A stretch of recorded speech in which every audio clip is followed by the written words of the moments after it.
So here in part 2 of the section 12.3 and 12.4 notes, we're going to be looking at measures of dispersion. So remember, in the first part, we looked at measures of central tendency, mean, median, mode, and mid-range. All of those gave us an average of where the center of the data tends to be. And so we're going to look now at measures of dispersion. That's going to be how spread out the data is. So look at the following test scores for Alan and Tara.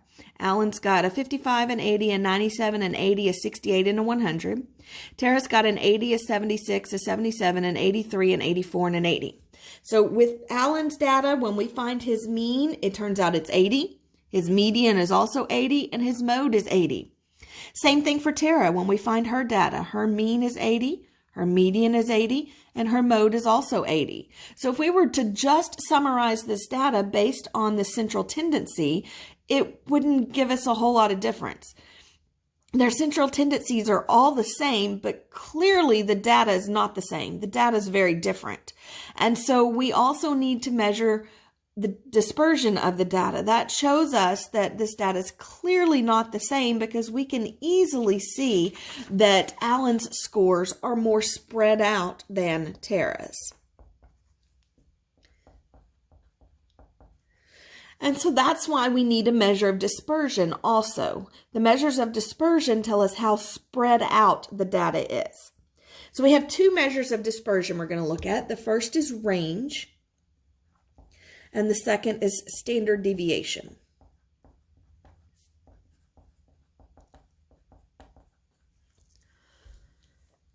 So to find the range of a set of data values is the difference between the highest and lowest data values. So it's not like you're giving a range of values. You're not saying, well, Ellen's data spreads from 55 to 100. It's a single value. It's the difference between the highest and lowest data values. So looking at the data, would you expect Alan or Tara to have the larger range? Well, we would expect Alan to have the larger range because his data ranges further than Tara's does. So let's find their range. To find Alan's range, we take his highest and his lowest and we find their difference. We subtract them. So his highest is 100, his lowest is 55. That gives Alan a range of 45. Again, his range is not 55 to 100. It's not a range of values. His range is one measure of dispersion. It's one number. In this case, Alan's range is 45. So now to find Tara's range, we take her highest, which is the 84. We subtract her lowest, which is the 76. And when we subtract, she only has a range of 8. And so Alan's range is larger than Tara's. Alan's range is 45. Tara's range is only 8. To find the standard deviation, that's our other measure of dispersion. The standard deviation is kind of what it sounds like. It gives an average of how far the data values vary or deviate from the mean. So we're looking at the deviation. How far does each data value deviate or vary from the mean? But we don't want to look at each individual value. We want to average them so that we get a standard deviation. Now, a low standard deviation, and when we say low, we mean close to 0, like less than 1. That tells us that the data is close to the mean, that there's not much spread, that your data is very tightly clumped around your mean. So when you're finding how far each data is from the mean, they're not very far from the mean. They're all grouped around your mean. A high standard deviation tells us that our data is more spread out. So who would you expect to have the smaller standard deviation, Alan or Tara?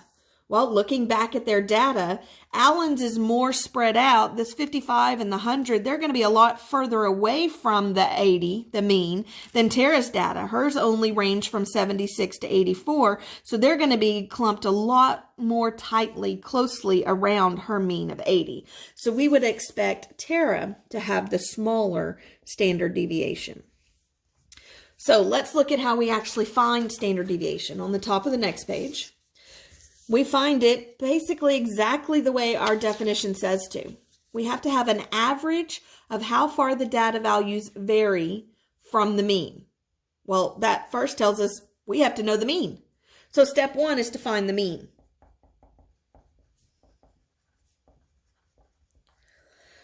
Now, once you know what the mean is, well, we have to know how far each of these values deviates from the mean, varies from the mean. So to find out how far something is from the mean, to find out how far her score of 84 is from her mean of 80, you would take 84 and subtract the 80. So that's going to be our step two. We're going to subtract the mean from each data value, so we can find out how far each data value is from the mean. Now, the problem with that, though, is if we had a value that was less than the mean, like back here with Tara, if we used her 76 and we subtracted her mean of 80, we end up with a negative value. Now, there are several different ways to get rid of the negative values, because if we have positive values from the mean, negative values from the mean, and we average them, we add them together, we will get 0. That's the whole point of the mean. It's perfectly in the center. You've got just as much data above it as you do below it. So we don't want to just add them together yet. We're going to have to find some way to get rid of those negatives. There are a couple of different ways to find standard deviation. There's the absolute value deviation, but the one we're going to use is going to be to square each difference. If we square a negative number, it becomes positive. So we're going to take each one of those differences and square them, whether they're positive or negative. We square them, and now we've got all positives. We'll have to come back and get rid of that square later, but for now, we've got them all positive, which is what we want, because now we can find their average. We can add them all up, and we'll get something other than 0, and then we can divide by how many there are, almost. So what we do when we find the average,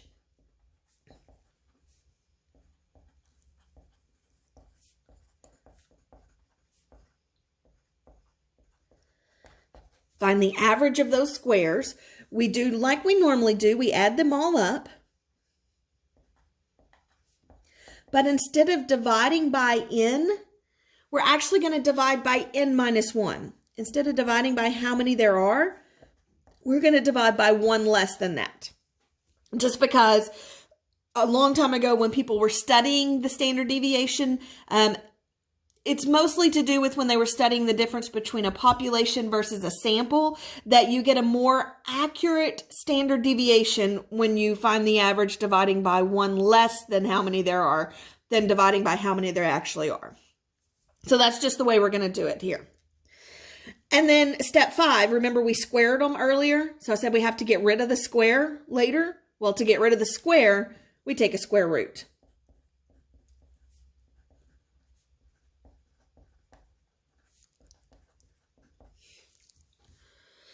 And so I find that it's helpful to put these steps, especially the last 2 or 3 steps, into a table. So let me show you an example. The following numbers were obtained by sampling a population: 2, 4, 7, 12, and 15. Find the standard deviation. Well, step 1 is to find the mean. So to find the mean, to find the x bar, we add them all up and divide by how many there are. So 2 plus 4 plus 7 plus 12 plus 15 gives us 40. There are 5 of them. 40 divided by 5 gives us 8. So step 1, find the mean. We did. We found the mean was 8. All right, so then to find the standard deviation, we want to subtract the mean from each data value. So we're going to have to subtract the mean from all of them. This is where I find it's helpful to put it in a table just to keep it all lined up. So here's my x's. They are 2, 4, 7, 12, and 15.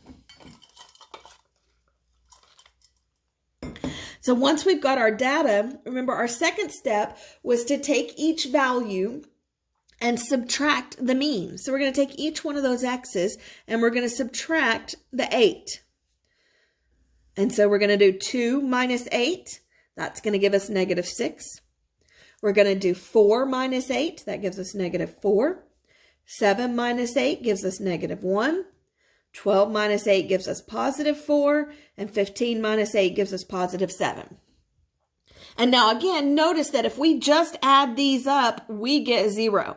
So we can't average yet. We have to square each of these to get rid of the negatives. So we're going to take the difference and we're going to square those differences. So when I square a negative 6, I get a positive 36. When I square negative 4, I get positive 16. When I square negative 1, I get positive 1. 4 squared is 16, and 7 squared is 49. All right, so now they're all positive. So we did step 1 was to find the mean. Step 2, we subtracted the mean from each of our data values. Step 3, we squared each of those. Now step 4, we find the average, but we divide by n minus 1. So to find the average, we add them all up. So the 36 plus 16 plus 1 plus 16 plus 49, that gives us 118. But we divide by 1 less than how many there are.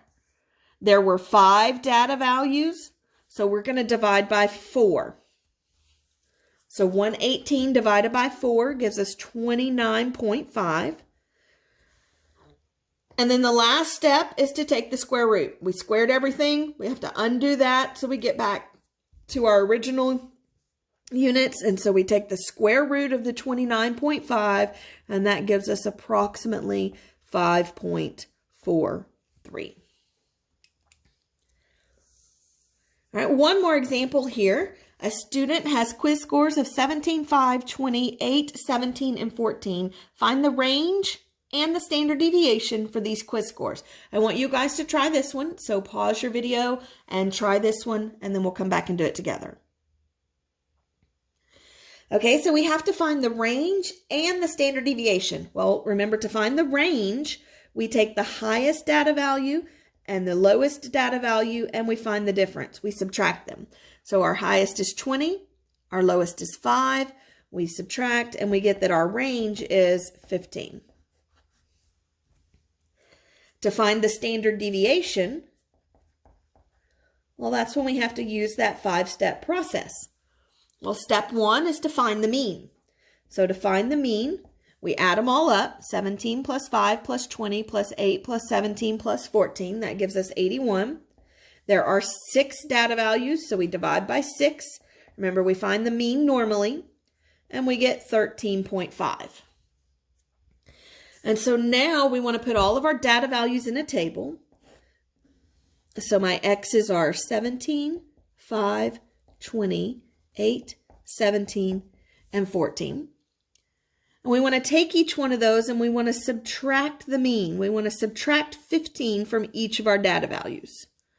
So 17 minus 15 is 2. 5 minus 15 is negative, oh, sorry, not 15, 13.5. We're subtracting the mean. And so this was our mean. And so we're subtracting 13.5 from each of those. 17 minus 13.5 is 3.5. 5 minus 13.5 is negative 8.5. 20 minus 13.5 is 6.5. 8 minus 13.5 is negative 5.5. 17 minus 13.5 is 12.25. And 14 minus 13.5 is 0.5. Wait, hold on. 17 minus 13.5 is 3.5. I was looking at the wrong number there. There we go. All right, so we took each of our data values and we subtracted the mean. We subtracted the 13.5 from each of our data values to get this list. Now again, you notice if you add these all up, you get 0, which is not helpful. So we have to square each of those.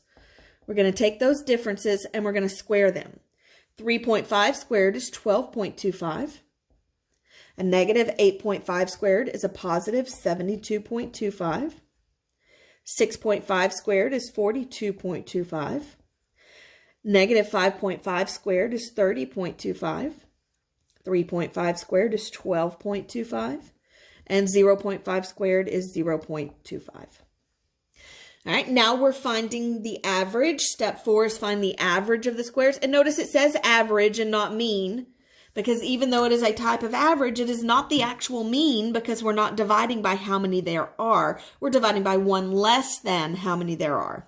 So we add these up, 12.25 plus 72.25 plus 42.25 plus 30.25 plus 12.25 plus 0.25.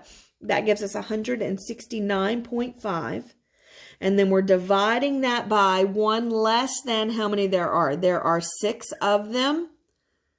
We're going to divide by 5, and that gives us 33.9. But remember, we squared, so our last step, our step number 5, is to take the square root.